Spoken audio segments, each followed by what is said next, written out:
Hello everyone, Assalamualaikum warahmatullahi wabarakatuh. Welcome back again to my lecture video. Today's topic is resultant force.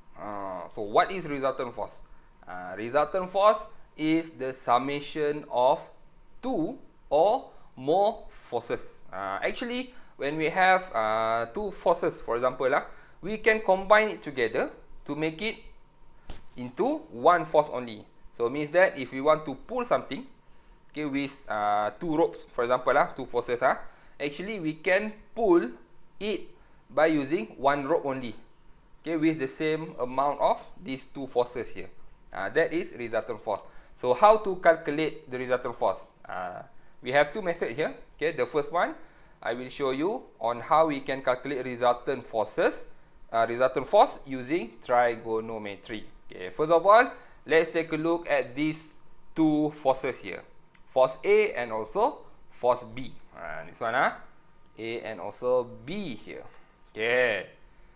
So, how to combine these two forces here? Okay, these two forces here is actually a vector because we have direction here. Okay. So, when we want to combine these two forces here, first of all, we need to know about this arrow here. Okay. This arrow here, okay, at the bottom part we call it as the tail. Okay, and this one here, the arrow part, the top one we call it as head of the arrow, the tail of the arrow. Why we need to know that? Okay, I will explain later.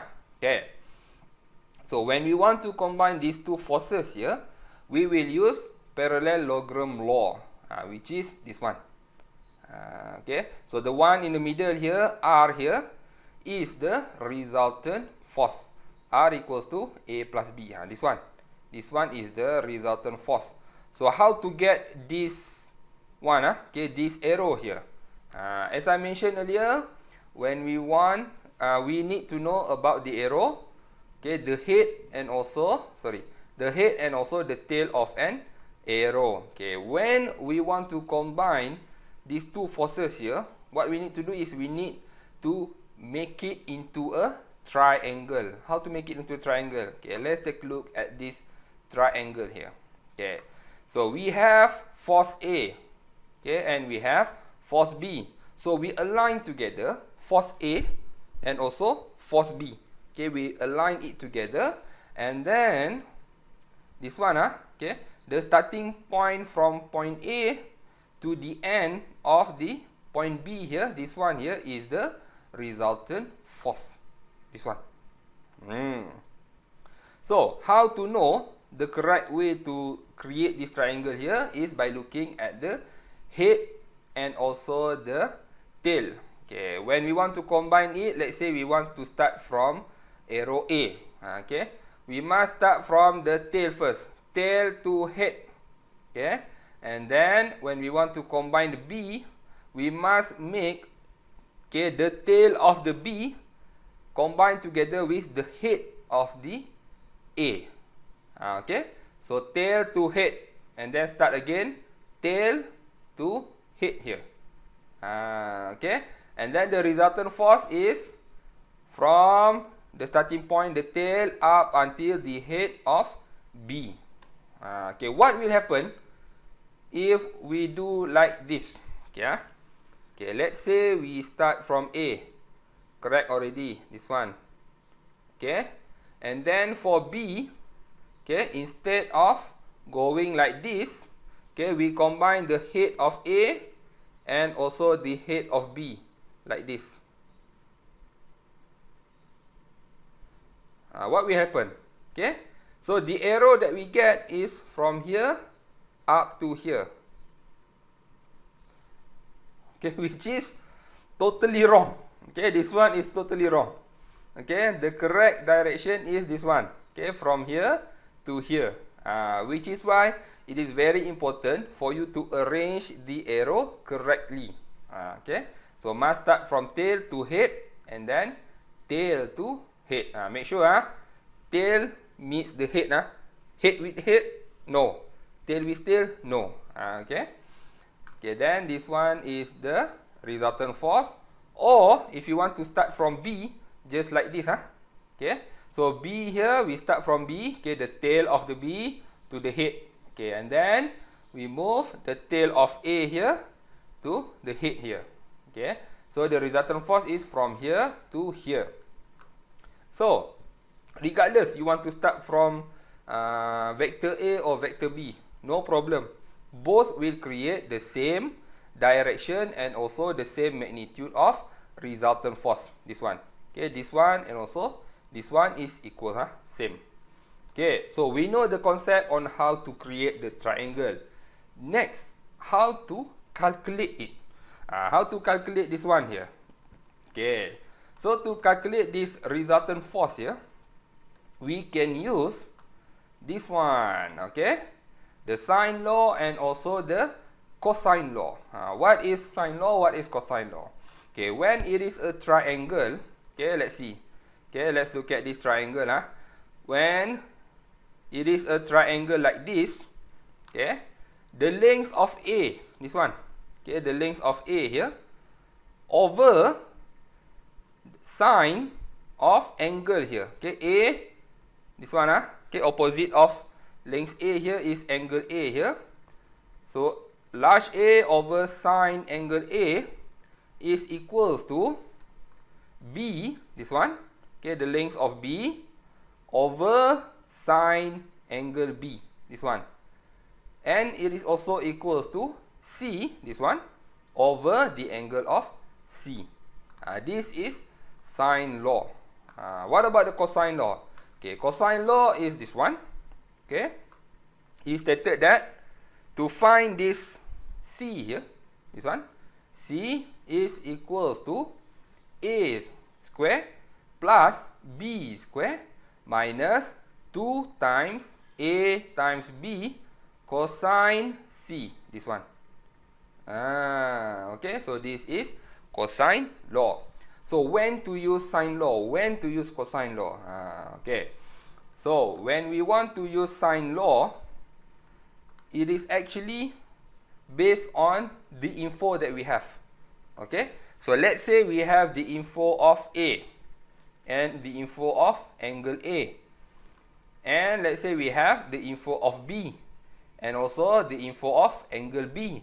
Then we can use this sine law, okay, to calculate this one.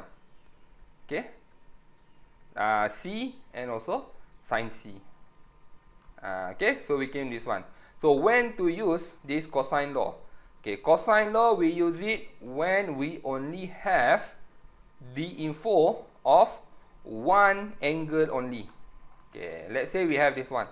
Okay, let's say we have the info of angle C, and then this one angle A, sorry, vector A and also vector B. That's the only info that we have. In this situation, we use cosine law to calculate this one, C. Okay? Okay. Yeah. So far so good, I hope, okay. So, let's do some simple exercise, okay, on how we can use this cosine law and sine law to calculate the resultant force. Okay, let's take a look at this question here. Okay, this one. Okay, let's say we have this force, okay, 60 Newton of force, and we have this P, 40 Newton of force P here, and the angle here is 20 and the angle here is 25. Okay, so let's create a triangle, okay, from these two forces here.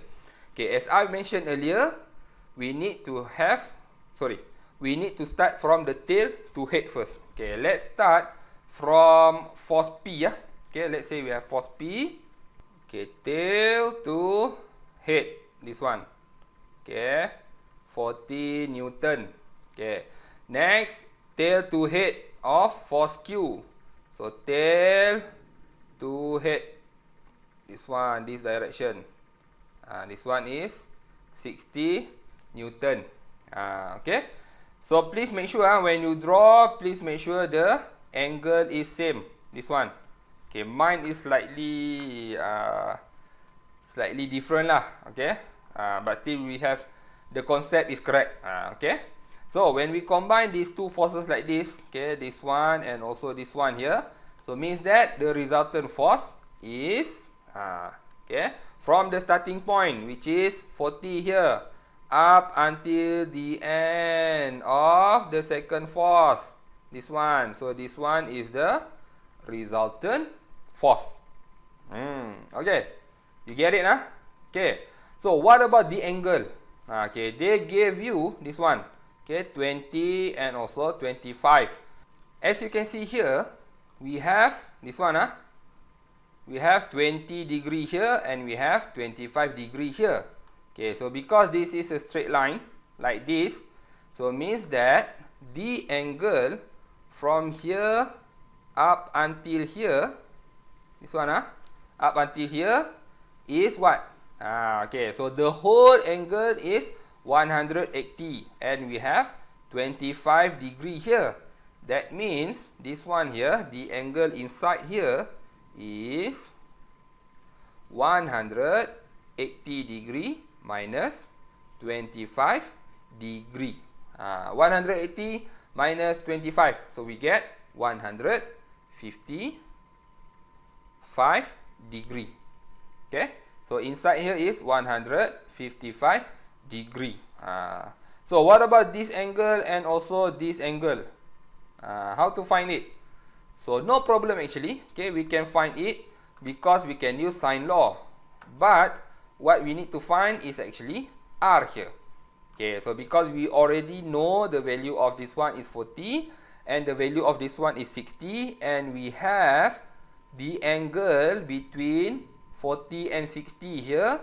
Therefore, we can straight away use cosine law to find r. Okay, so if you refer to this cosine law here, so means that our C here is r, A is 40, B is 60, and cosine C here, this angle here is this one, 155 degree.